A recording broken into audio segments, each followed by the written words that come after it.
When I first started my job at UC Santa Cruz, even when I was actually still interviewing for this job, I knew that I wanted to be involved with the local Filipino community in some way. I feel like working with Watsonville is in the Heart has been one of the best parts of my experience at UC Santa Cruz. It's been really awesome to connect and make strong relationships and really gain like a new family in the community here, and it's made me feel like I belong. In no small terms, it's kind of changed my life. I'm Kathleen Gutierrez, and I'm an assistant professor in the Department of History. I specialize in Southeast Asia, the Philippines, science, and the environment. I come from Los Angeles, a historic Filipino town, to be specific, which was itself a historical enclave for the Filipino-American community in Southern California. Hi, my name is Una. I'm a fourth year in the history department at UC Santa Cruz, and I am an oral history intern for Watsonville's in the Heart. My name's Ian Hunt Doyle. I'm a third-year history major. I work with Watsonville's in the Heart as an oral history intern. Hi, I'm Malaya. I'm a fifth-year PhD candidate in the history department. In Watsonville is in the Heart, I am the co-director of our digital archive project. I am from Santa Cruz originally. I identify as being a mixed race person. I'm part Filipino-American myself, and I came to grad school with the idea that I was going to get to learn more about Filipino-American history and maybe connect more to that side of my family history. But I didn't expect that I was going to learn so much about Filipino-American history in the place where I was born. Watsonville is in the Heart is a community-engaged research initiative and archive focused on preserving and amplifying the histories of the first Filipino settlers and farm workers to come to Watsonville in the Pajaro Valley region in the 1920s and 30s. But the project also includes the memories and experiences of the second generation of Filipino Americans who grew up in the area throughout the 40s, 50s, 60s, and all the way to the present. What many may not know is that the Pajaro Valley is the epicenter of Filipino-American history in many people's long histories and lineages and how they might know the state.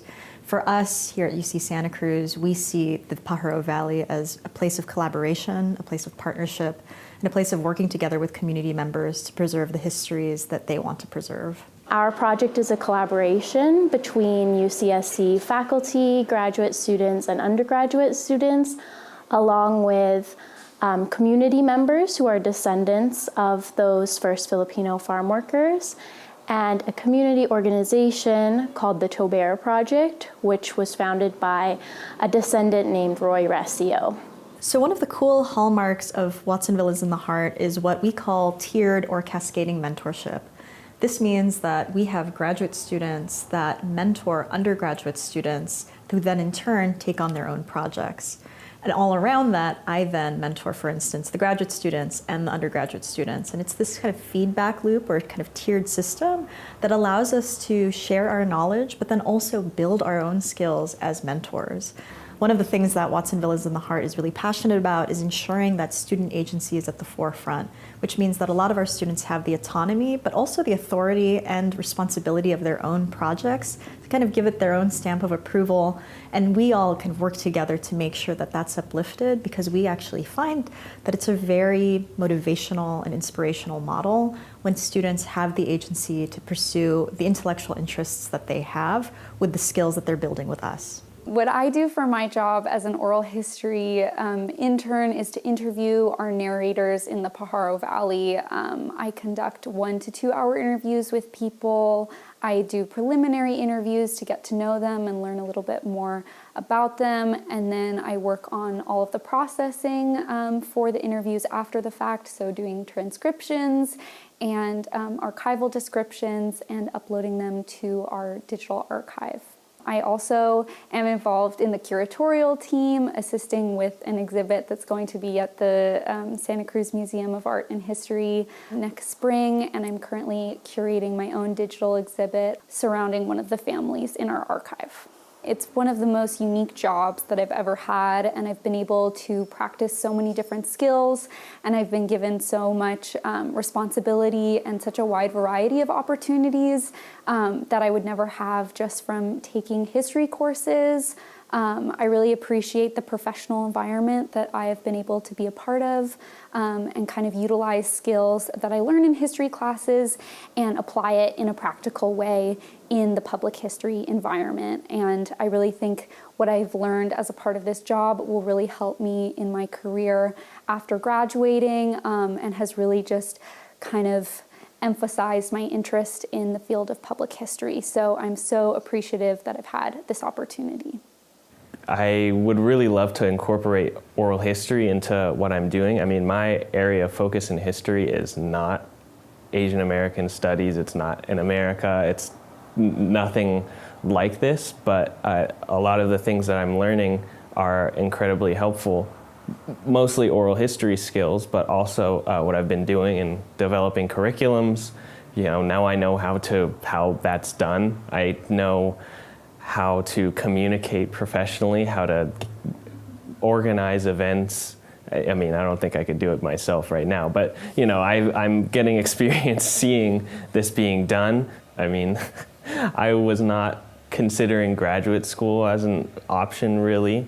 I was planning on just going and becoming a high school history teacher, which is also a very good career path, but being a part of Watsonville is in the Heart has really opened my mind to the kinds of things that you can do with a history degree. It's taught me so much. You know, like Una was saying, for me, it feels like every single day I learn something new and there's a great experience, whether it's working with the people on the team, whether they're my peers or graduate students or the PIs. Everyone's just so amazing, and it's just a very welcoming atmosphere that gives us a lot of space to grow and learn. So, you know, I could be here talking for hours about all the stuff that I've gotten out of it. But yeah, I think it's really pushed me to seek out, you know, higher education.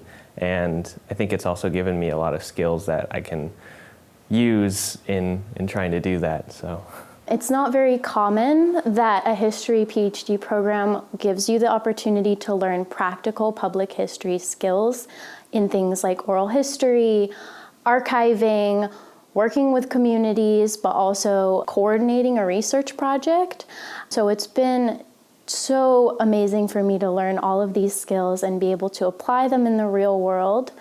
And it's really, really changed my trajectory as far as my career in the future. I've become very, very interested in pursuing alternate tracks beyond academia. I'm interested in community archiving most especially, and through Watsonville is in the Heart, I was able to learn so much about the standards in the archives field, but also how to co-create an archive with community members in a way that is very meaningful and impactful for that community. And we're now in our third year running, and I'm excited for what's to come. I think I continue to learn from the students first and foremost. I'm incredibly fortunate to work with students that are so self-motivated, incredibly self-directed, and very organized. I've also had the real opportunity of meeting really amazing and supportive allies here at UC Santa Cruz too, who believe in the mission of community archiving and who also believe in the mission of local history and why our campus needs to be responsive to it.